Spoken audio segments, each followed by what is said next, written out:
Hello बच्चों, आज करने वाले हम कैविटी। देखो, जेई और नीट के पर्पज से देखेंगे तो ये बड़ा मोस्ट और इम्पोर्टेंट टॉपिक है। इससे अच्छे अच्छे क्वेश्चन भी आते हैं और हम अच्छे अच्छे क्वेश्चन करने वाले भी आज के लेक्चर में देखेंगे। हम कैविटी में चार्ज का डिस्ट्रीब्यूशन कैसा होगा, यूनिफॉर्म होगा कि नॉन यूनिफॉर्म होगा, चार्ज का इंडक्शन कैसे होने वाला है इन केस ऑफ कैविटी में। तो आज का टॉपिक रहने वाला है charge distribution and induction in case of cavity. देखो, एक कोई कंडक्टिंग मटेरियल या फिर मेटल बोल सकते हैं इसको, मैं कोई रैंडम शेप से लेता हूं बच्चों, और ये इसके अंदर एक कोई स्फेरिकल कैविटी है, स्फेरिकल कैविटी। अब एक तो होता है बच्चों, ये है मेरा मेटल, यहाँ पे इलेक्ट्रिक फील्ड की वैल्यू क्या रहने वाले इस रीजन में 0। देखो, फर्स्ट केस होता है कि अगर मैं इसको चार्ज दे देता हूं तो क्यू, अगर इस कैविटी को मैं कोई चार्ज ही नहीं देता तो देखो पहचानने का तरीका है कि इस सरफेस पे कितना चार्ज का इंड्यूस होगा। अगर इस पे मैं चार्ज ही 0 दे रहा हूं बच्चों तो इस पे कौन सा इंड्यूस होगा यार। चलो कर लेते हैं, और तो क्या। यहाँ पे मैं कोई पॉइंट मानता हूँ जिसपे गॉसियन सरफेस को ड्रॉ करता हूँ बच्चों, गॉसियन सरफेस को ड्रॉ करता हूँ। इस पे चार्ज कितना इंड्यूस होगा वो देख लेते हैं। मान लेता हूँ इस पे चार्ज का इंड्यूस होगा तो q in. So phi is equal to, एक तो डेफिनेशन से और एक गॉस लॉ से हम कैसे इक्वेट करते हैं इसको, Q enclosed upon epsilon not. So इसमें इलेक्ट्रिक फील्ड की वैल्यू 0 है, कंडक्टिंग मटेरियल है, इसके अंदर इलेक्ट्रिक फील्ड की वैल्यू 0 रहती है। सो क्यू इनक्लोज्ड, हमने क्यू प्लस क्यू इनक्लोज्ड है, Q plus q enclosed upon epsilon not, लेकिन क्यू की वैल्यू कितनी मानी बच्चों 0। सो इसमें क्यू इनक्लोज्ड भी कितना आ गया बच्चों 0। अगर क्यू इनक्लोज्ड 0 आ गया तो इसमें क्यू प्लस 0 ऐड करेंगे तो यहाँ पे चार्जेस बचेगा बच्चों, क्यू ही बचेगा। ये तो देखो कोई मीनिंग नहीं है इसका समझाने का, लेकिन अब देखेंगे अगर मैं इसको कैविटी को प्लस क्यू चार्ज देता हूँ तब देखो कैसे होगा।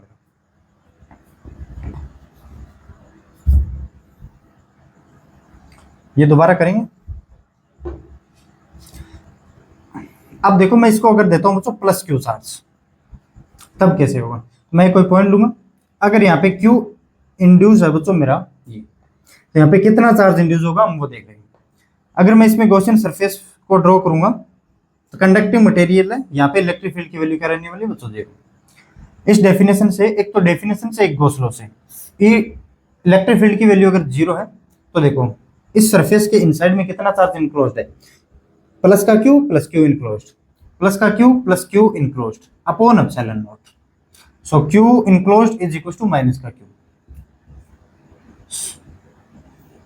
क्यू इनक्लोज्ड की वैल्यू कितनी है यहाँ पे माइनस का क्यू, यहाँ पे माइनस चार्ज का डिस्ट्रीब्यूशन होगा। अब ये यूनिफॉर्म होगा कि नॉन यूनिफॉर्म होगा, ये पहचानने के लिए हमें एक तो इस कैविटी की शेप और साइज, शेप पे डिपेंड करता है बच्चों। कैविटी अगर स्फेरिकल है और तो उसका चार्ज का डिस्ट्रीब्यूशन है वो यूनिफॉर्म होगा। कब, जब ये चार्ज हमारा सेंटर पे रखा होगा। अगर यही चार्ज अगर कुछ डिस्टेंस यहाँ पे रख देते हैं तो यहाँ पे चार्ज का डिस्ट्रीब्यूशन ज्यादा होता है और यहाँ पे कम होता है। क्यों होता है अभी आगे बताऊंगा मैं। और सेकंड मेथड क्या है बच्चों इसको देखने का, देखो ये है मेरा कंडक्टिंग मटेरियल, इसमें कोई इलेक्ट्रिक फील्ड नहीं होती, इसका मतलब इसमें कोई इलेक्ट्रिक फील्ड लाइंस भी नहीं होगी। अगर प्लस क्यू चार्ज से इलेक्ट्रिक फील्ड ओरिजिनेट होती है तो रेडियली आउटवर्ड, तो उसको टर्मिनेट होने के लिए या तो इन्फिनिटी पे टर्मिनेट होगी या फिर नेगेटिव चार्ज पे टर्मिनेट होगी। अब यहां से आगे इलेक्ट्रिक फील्ड जा नहीं सकती, इस कैविटी से बाहर इलेक्ट्रिक फील्ड निकल नहीं सकती, तो टर्मिनेट होने के लिए इस कैविटी के सरफेस पे कुछ ना कुछ तो चार्ज का इंड्यूस होना चाहिए। कितना होना चाहिए, उतना ही, इतने मैग्नीट्यूड का होना चाहिए। इस प्लस क्यू से जितनी फील्ड लाइंस पार ओरिजिनेट होगी उतनी ही इस सरफेस पे टर्मिनेट होनी चाहिए बच्चों। देखो, इस प्लस क्यू चार्ज से जितनी फील्ड लाइंस ओरिजिनेट होगी रेडियली आउटवर्ड, उतनी ही इस कैविटी पे प्लस क्यू का अपोजिट साइन होना चाहिए। क्यों, प्लस क्यू से ओरिजिनेट होगी तो माइनस क्यू पे टर्मिनेट होगी। तो ये प्लस क्यू है तो इस पे माइनस क्यू आने वाला। अब ये यूनिफॉर्म होगा कि नॉन यूनिफॉर्म होगा वो डिपेंड करता है वो रेडियस ऑफ कर्वेचर पे। अब ये क्यू इनक्लोज्ड है, ये माइनस क्यू है, अगर इस पे अगर क्यू चार्ज दे रखा है तो इस पे टोटल चार्ज कितना होगा बच्चों क्यू प्लस क्यू। पहले देख लेते हैं इस पे चार्ज का डिस्ट्रीब्यूशन यूनिफॉर्म है कि नॉन यूनिफॉर्म है। अब इस साइज, इस शेप का हमें पता नहीं है, सिलेंड्रिकल है, प्लेनर है, स्फेरिकल है, कौन सा है पता नहीं है, तो हम कैसे बताएंगे कि चार्ज का डिस्ट्रीब्यूशन कैसे होगा। देखो बच्चों, चार्ज का डिस्ट्रीब्यूशन होता है दो तरीके से, एक तो शेप पे डिपेंड करता है और एक रेडियस ऑफ कर्वेचर पे डिपेंड करता है। Radius of curvature, charge density है बच्चों inversely proportional to radius of curvature पे डिपेंड करती है। अब इसके लिए रेडियस ऑफ कर्वेचर लगभग इतनी है बच्चों, तो इस पे चार्ज का डिस्ट्रीब्यूशन कुछ ऐसे होने वाला है। जहां रेडियस ऑफ कर्वेचर ज्यादा होगा वहां चार्ज डेंसिटी कम होगी, जहां रेडियस ऑफ कर्वेचर कम होगा वहां चार्ज डेंसिटी ज्यादा होगी। तो इसमें रेडियस ऑफ कर्वेचर लगभग इतनी है, तो इस पे चार्ज का डिस्ट्रीब्यूशन बड़ा हो जाएगा। अब देखो इसमें रेडियस ऑफ कर्वेचर बड़ा है, तो इसमें थोड़ा चार्ज का डिस्ट्रीब्यूशन कम होगा बच्चों, यहाँ पे थोड़ा ज्यादा होगा।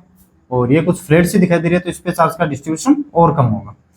एक तो बात यह डिपेंड करता है कि रेडियस ऑफ कर्वेचर जिसका ज्यादा होगा उसकी चार्ज डेंसिटी कम होगी, रेडियस ऑफ कर्वेचर जिसका कम होगा, जिसका कम होगा, जिसका कम होगा, जिसका कम होगा, उस पे चार्ज डेंसिटी हमारी क्या होगी बच्चों, ज्यादा होगी।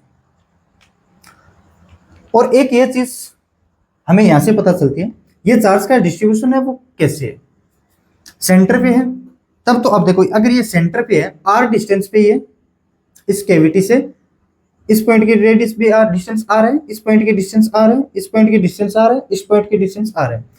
ये चार्ज का डिस्ट्रीब्यूशन नेगेटिव चार्ज का जो इंड्यूस चार्ज है उसका डिस्ट्रीब्यूशन है वो कैपिटल आर डिस्टेंस पे है। अगर इसका रेडियस मानो तो स्मॉल आर, तो ये स्मॉल आर डिस्टेंस पे है, तो ये चार्ज का डिस्ट्रीब्यूशन होगा वो यूनिफॉर्म डिस्ट्रीब्यूशन होगा। और हमें पता भी है बच्चों, अगर ये चार्ज प्लस क्यू मेरा यहाँ पे होता, अगर मेरा प्लस क्यू चार्ज ये होता, चलो एक केस और ले लूंगा मैं इस प्लस क्यू पे, अगर ये चार्ज यहाँ पे होता तब क्या होता।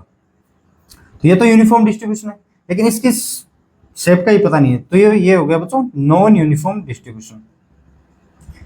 और वैसे भी देख सकते हो, यहाँ पे चार्ज डेंसिटी ज्यादा है, फिर यहाँ पे कम है, यहाँ पे ज्यादा है, यहाँ पे ज्यादा है, यहाँ पे कम है, फिर यहाँ पे और कम है, तो चार्ज का डिस्ट्रीब्यूशन कैसे है मेरा, नॉन यूनिफॉर्म डिस्ट्रीब्यूशन। अब देखो एक केस और, अगर ये चार्ज मैं कहीं बाहर और रख देता हूं बच्चों, यहाँ पे प्लस क्यू चार्ज यहाँ पे रखता हूं, तब क्या होगा, मेरा चार्ज का डिस्ट्रीब्यूशन कैसे होने वाला है। इस पे टोटल चार्ज कितना बच्चों, क्यू प्लस क्यू। और कंडक्टर की प्रॉपर्टी होती है, इलेक्ट्रॉन है वो फ्रीली मूव कर सकती है बच्चों, पॉजिटिव चार्ज है वो बाउंडेड होती है। लेकिन इसमें हम सोच लेते हैं कि मन ही मन में सोच सकते हैं, और तो क्या कर सकते हैं ना, कि प्लस क्यू है वो इसको रिपेल करेगा तो ये साइड आएगा, माइनस क्यू को अपनी तरफ अट्रैक्ट करेगा, क्योंकि हमें पता है इलेक्ट्रॉन तो फ्रीली मूव रहते हैं बच्चों। अगर ये प्लस क्यू बाहर है तो इसको अट्रैक्ट करेगा इलेक्ट्रॉन को, तो यहाँ से कुछ पॉजिटिव चार्ज को खत्म कर देगा। ये देखो कुछ खत्म कर दिया और पॉजिटिव चार्जेस बच्चों कुछ यहाँ पे आ गए, तो ये भी चार्ज का डिस्ट्रीब्यूशन कैसा हुआ मेरा, नॉन यूनिफॉर्म डिस्ट्रीब्यूशन। अगर ये नेगेटिव चार्ज है बच्चों, यहाँ पे अगर मैंने नेगेटिव चार्ज ले लिया क्यू डैश,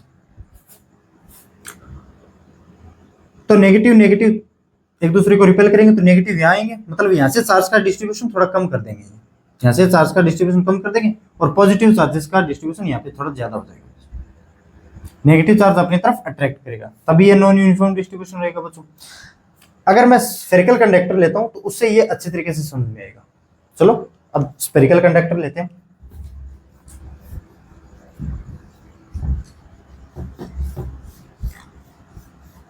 और कैविटी भी एक बार स्फेरिकल लेंगे, एक एक चीजें समझ में आएगी इसमें हमें।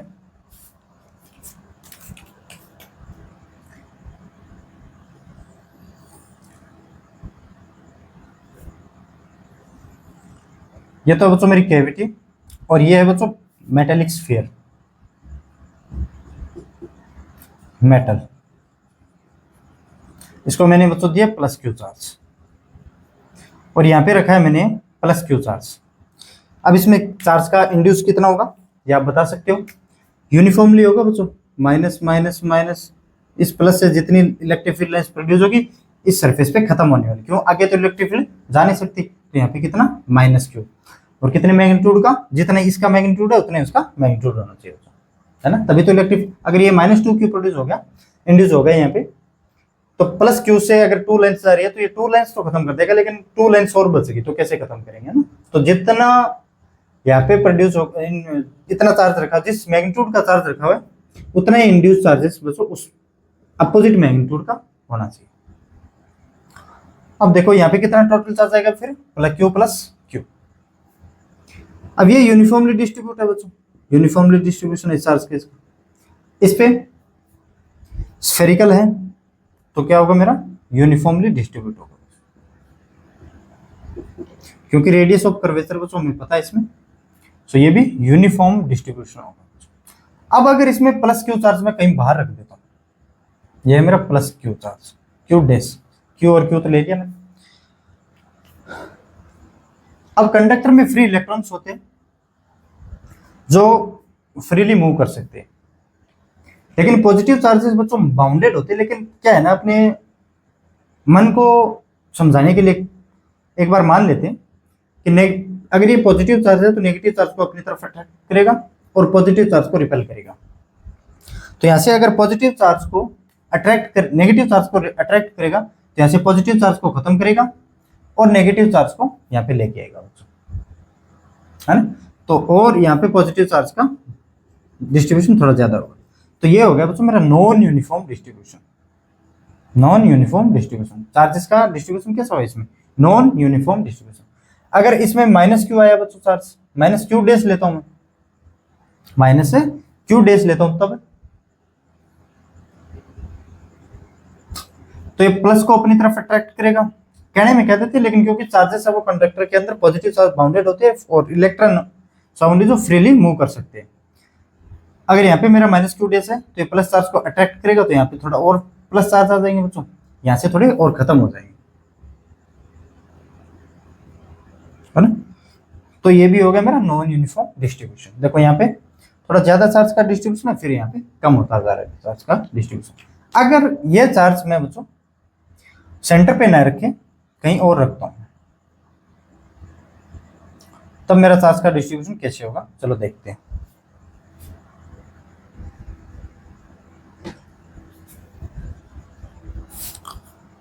देखो अगर मैं चार्ज ये रखता हूं यहाँ पे, तब इलेक्ट्रिक फील्ड लाइन्स देखोगे तो यहाँ पे थोड़ी ज्यादा होगी बच्चों, किस कंपेयर में, उधर के कंपेयर में इलेक्ट्रिक फील्ड लाइन्स यहाँ पे थोड़ी ज्यादा होगी। तो यहाँ पे चार्ज का डिस्ट्रीब्यूशन भी ज्यादा होगा, क्योंकि यहाँ पे रेडियस, यहाँ से ये डिस्टेंस कम है तो इलेक्ट्रिक फील्ड की मैग्नीट्यूड ज्यादा होगा। ये डिस्टेंस ज्यादा है तो इलेक्ट्रिक फील्ड का मैग्नीट्यूड क्या होगा बच्चों, कम होगा। तो इलेक्ट्रिक फील्ड स्ट्रेंथ ज्यादा और कम कहाँ होगी, जहाँ पे इलेक्ट्रिक फील्ड हमें ज्यादा और कम दिखाई देगी। तो ये मेरा प्लस क्यू यहाँ पे रख रखा है मैंने। तो यहाँ पे नेगेटिव चार्ज का डिस्ट्रीब्यूशन थोड़ा ज्यादा होगा और यहाँ पे थोड़ा कम होता जाएगा, यहाँ पे थोड़ा और कम होता जाएगा। तो ये हो गया बच्चों नॉन यूनिफॉर्म डिस्ट्रीब्यूशन। ये क्यू इंक्लोज, लेकिन रहेगा मेरा माइनस क्यू ही, ये नहीं कि बढ़ गया होगा या फिर कम हो गया होगा, लेकिन रहेगा कितना मेरा माइनस क्यू चार्ज। अब यहाँ पे क्यू प्लस क्यू, अब ये तो यूनिफॉर्मली डिस्ट्रीब्यूट होगा बच्चों ना, ये तो यूनिफॉर्मली डिस्ट्रीब्यूट होगा, क्योंकि अभी तक मैंने कोई आस पड़ोस में कुछ रखा नहीं है, ये यूनिफॉर्मली डिस्ट्रीब्यूटेड। अगर जैसे ही मैं इस पे आस पड़ोस में रखता हूँ कुछ चार्ज प्लस का क्यू डैश, तो यहाँ पे माइनस आएगा तो यहाँ पे चार्ज का डिस्ट्रीब्यूशन कम होगा और यहाँ पे प्लस ज्यादा आएगा, तो चार्ज डेंसिटी यहाँ पे ज्यादा होगी और यहाँ पे कम होगी। तो ये हो गया फिर नॉन यूनिफॉर्म डिस्ट्रीब्यूशन। अगर नेगेटिव रखोगे यहाँ पे तो यहाँ पे ज्यादा पॉजिटिव आएगा, यहाँ पे थोड़ा कम पॉजिटिव होंगे, तो ये भी होगा नॉन यूनिफॉर्म डिस्ट्रीब्यूशन। अब देखो बच्चों एक एग्जांपल और लेता हूं मैं।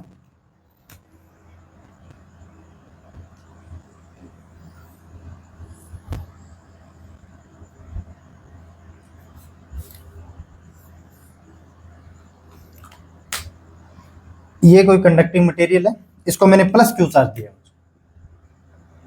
Plus Q. ये क्या है मेरा कंडक्टिंग मटेरियल, सरफेस पे चार्ज का डिस्ट्रीब्यूशन होगा कंडक्टर। और अगर ये मेरा बच्चों प्लस क्यू चार्ज हो,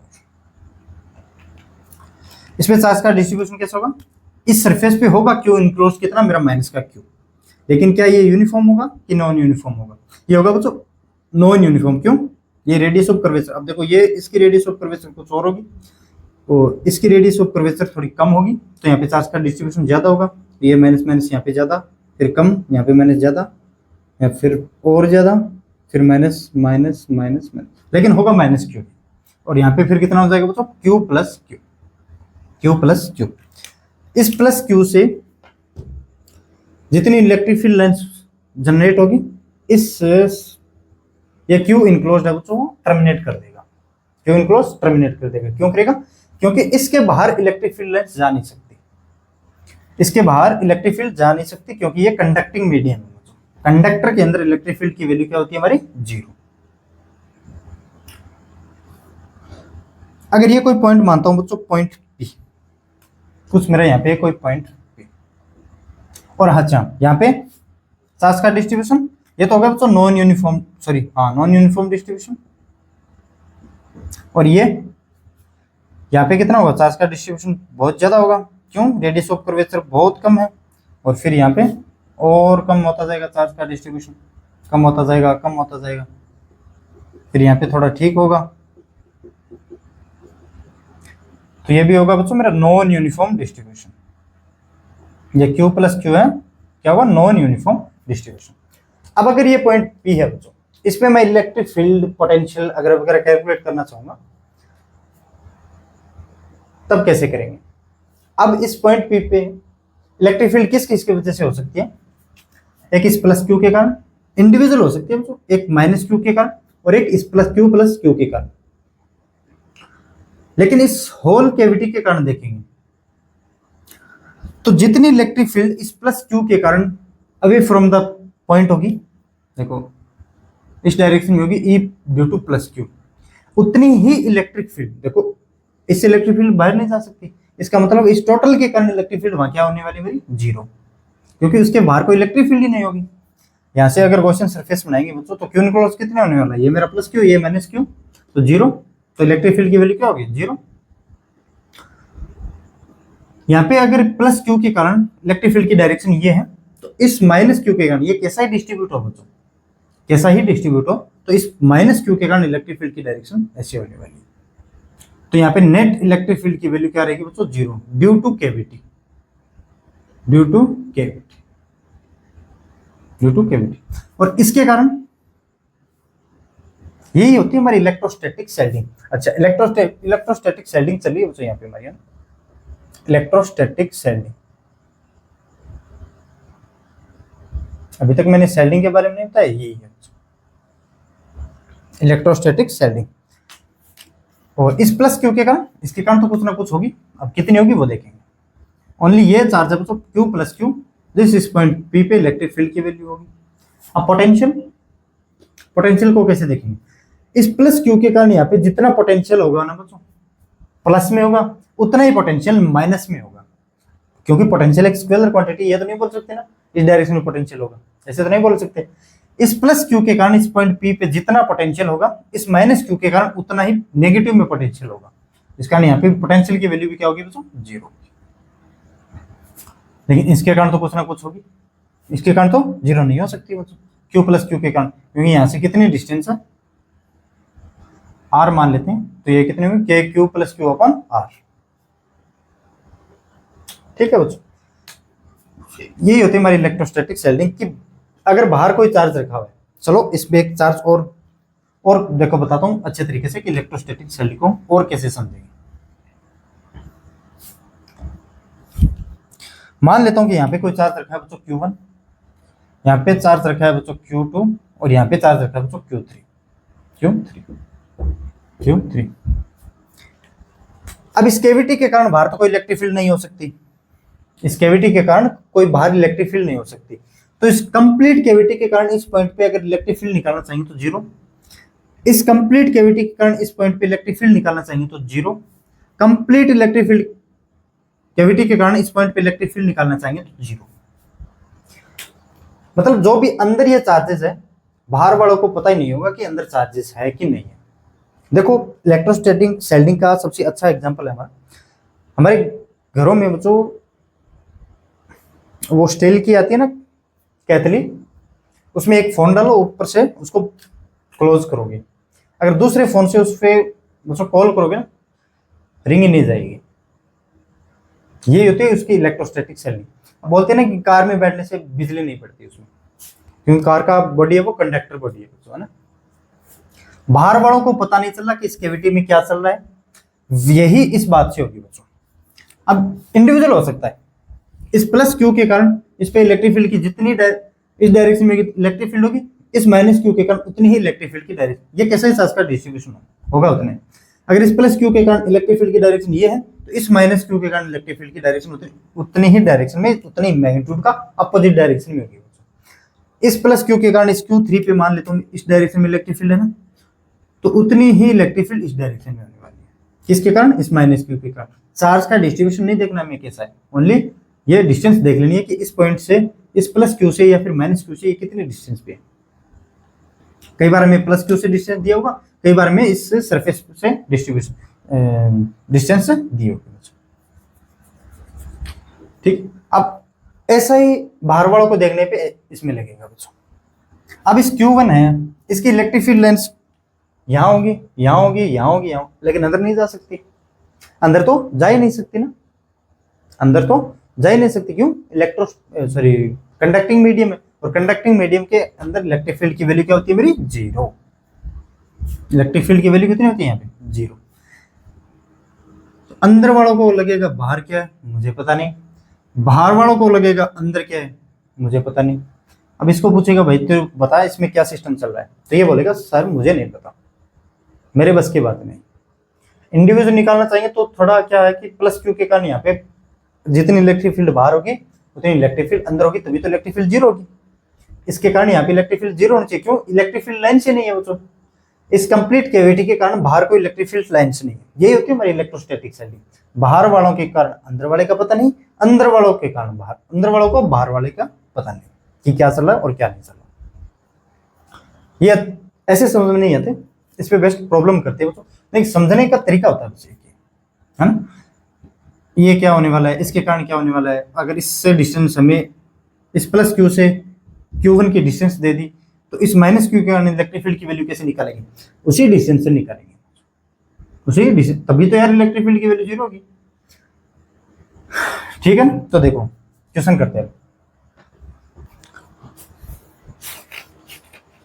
A cavity having a point charge Q is made in a neutral conductor. Conductor पे कोई चार्ज नहीं होता, न्यूट्रल का मतलब ये होता है।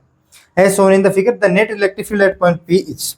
पहले मैं बना लेता हूँ डायग्राम, आप क्वेश्चन को एक बार और पढ़ लीजिए बच्चों।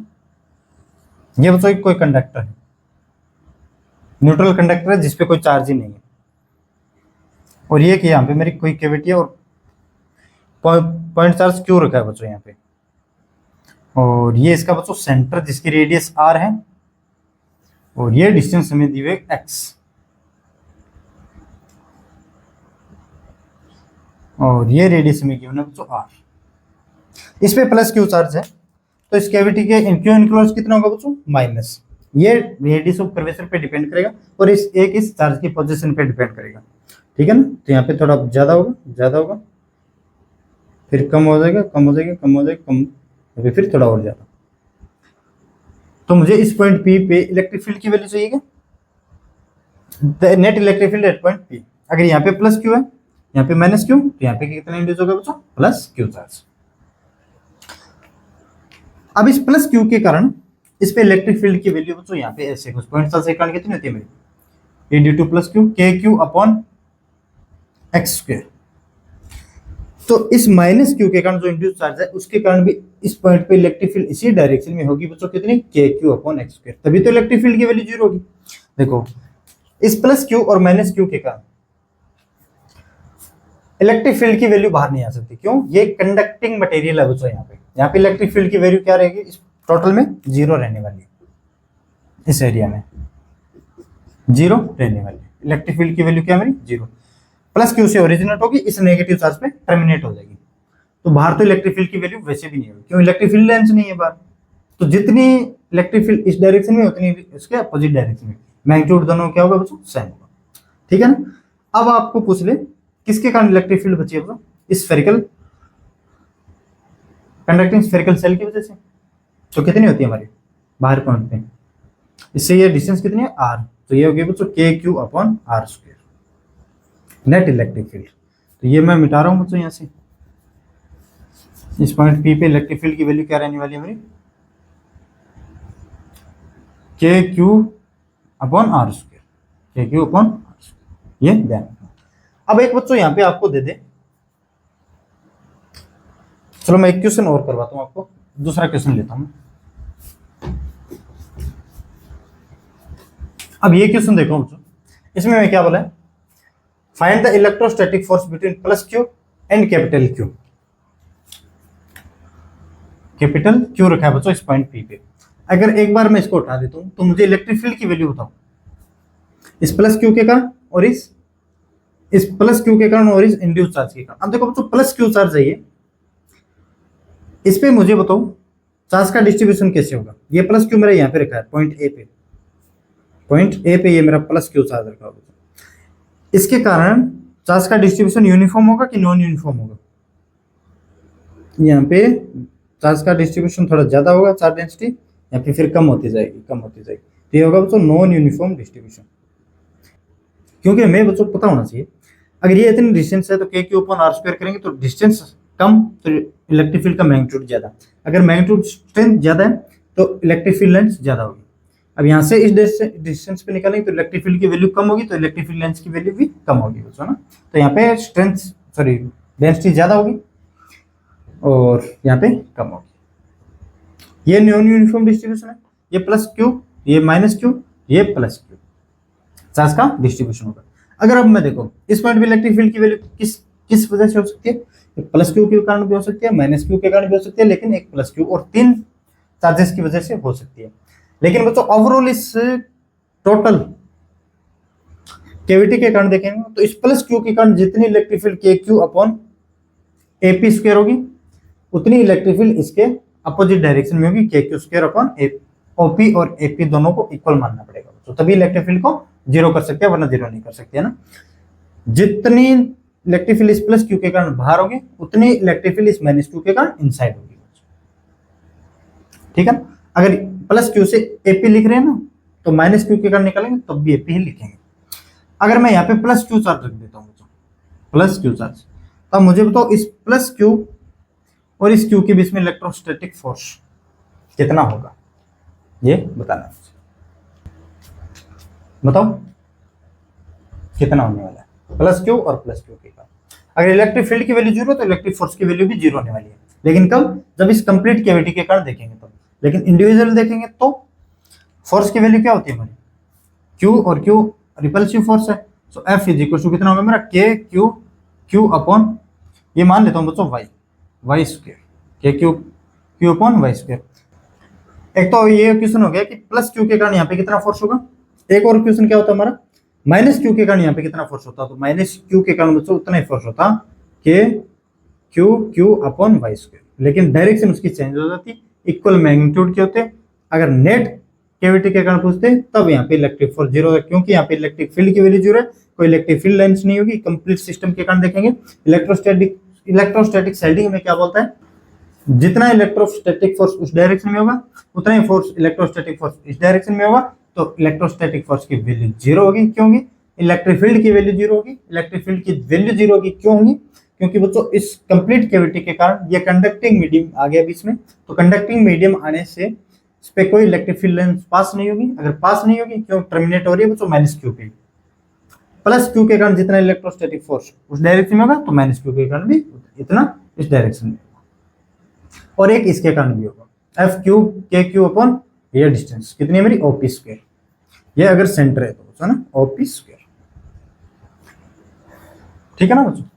लेकिन हमें इस क्वेश्चन में इतना ही पूछा था प्लस क्यू और इस प्लस क्यू के बीच में, प्लस क्यू और प्लस क्यू में कितना इलेक्ट्रोस्टैटिक फोर्स, रिपल्सिव फोर्स या फिर अट्रैक्टिव फोर्स कौन सा, तो रिपल्सिव फोर्स है। प्लस क्यू और क्यू के बीच में k q q upon y square, ये ध्यान रखना।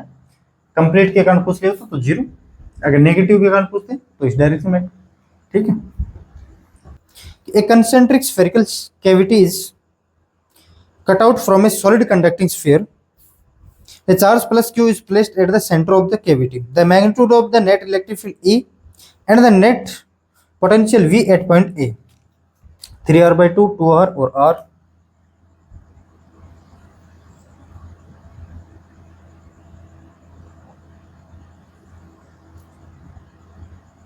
प्लस Q चार्ज रखा हुआ है यहाँ पे,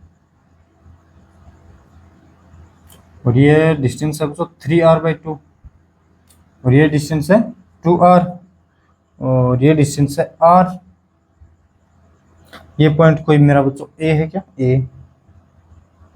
तो मैं मैग्नीट्यूड ऑफ इलेक्ट्रिक फील्ड बताना है बच्चों इस पॉइंट पे, और पोटेंशियल भी बताना है। कैसे करोगे, और कंडक्टिंग है ना, कंडक्टिंग स्फेरिकल कैविटी। अच्छा, कंसेंट्रिक स्फेरिकल कैविटी है बच्चों, स्फेरिकल कंसेंट्रिक, जिसका सेंटर एक ही होगा। तो यहाँ पे कोई इलेक्ट्रिक फील्ड की वैल्यू तो होगी नहीं बच्चों।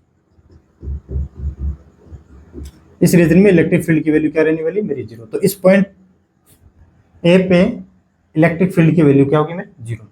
यहाँ पे अगर प्लस क्यू है तो यहाँ पे मेरा माइनस क्यू इंड्यूस होगा, तो यहाँ पे प्लस क्यू इंड्यूस होगा। इस पॉइंट पे इलेक्ट्रिक फील्ड की वैल्यू तो 0 होगी।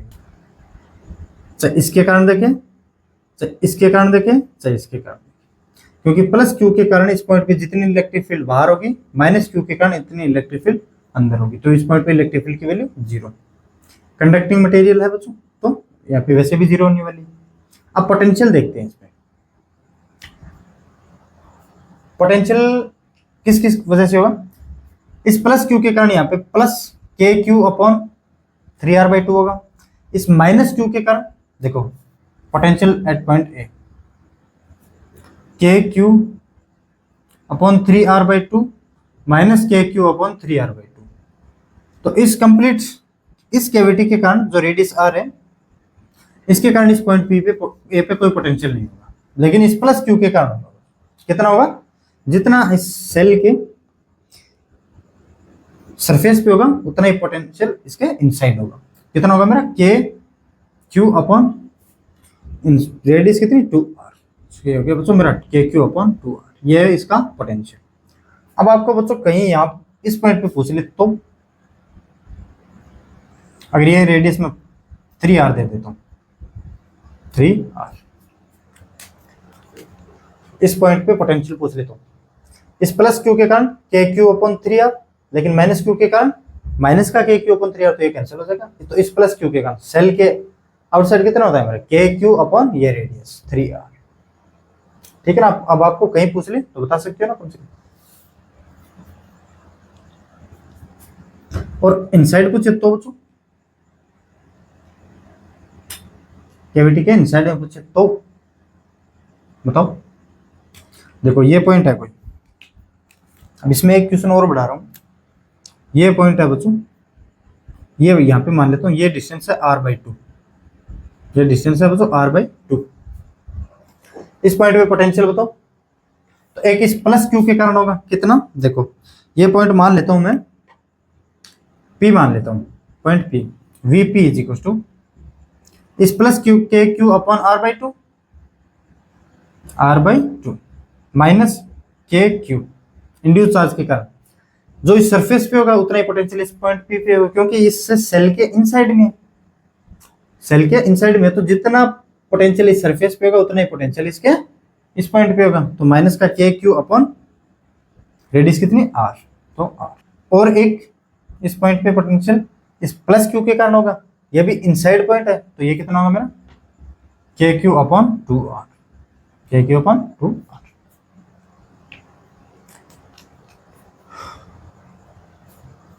तो ये कितना होगा मेरा, ऐड कर लो इसको। और तो क्या करना है इसमें, अब इस पॉइंट पे और एक बाहर वाले पॉइंट पे ध्यान रखना होता है बच्चों। इस प्लस क्यू के कारण कितने डिस्टेंस पे है, हमें ये चेक करना है पहले तो। और क्या करना है,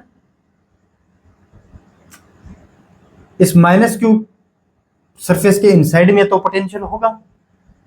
हाँ, बाहर एक अलग बात है बच्चों, बाहर एक अलग बात है कि इस पॉइंट पे पोटेंशियल नहीं होगा। क्यों नहीं होगा, इस प्लस क्यू से इसकी रेडियस भी उतनी है, और इस माइनस क्यू चार्ज का डिस्ट्रीब्यूशन से भी रेडियस उतनी है, क्योंकि सेंटर से ही माइनस क्यू के कर लेते हैं सेल में, k q upon r centre से ही तो लेते हैं, तो डिस्टेंस सेम है, लेकिन चार्ज है वो अपोजिट है, प्लस क्यू है और माइनस क्यू है, तो यहाँ पे 0 हो जाएगा। लेकिन यहाँ पे 0 नहीं होगा, प्लस क्यू के कारण कुछ ना कुछ डिस्टेंस है, और इस माइनस क्यू वाले सरफेस के इनसाइड पॉइंट पे, तो सरफेस पे जितना पोटेंशियल होगा उतने साइड पॉइंट पे पोटेंशियल होगा। ठीक है बच्चों, ये तीनों पॉइंट को आपको ध्यान में रखना, और इस पे देख लेना प्लस क्यू और इस माइनस क्यू के कारण 0 होगा, और प्लस क्यू के कारण कुछ ना कुछ होगा, के क्यू अपॉन 3r। ठीक है, ओके गाइस। सो अब कल करेंगे हम इसके बारे में बड़े बड़े प्रॉब्लम।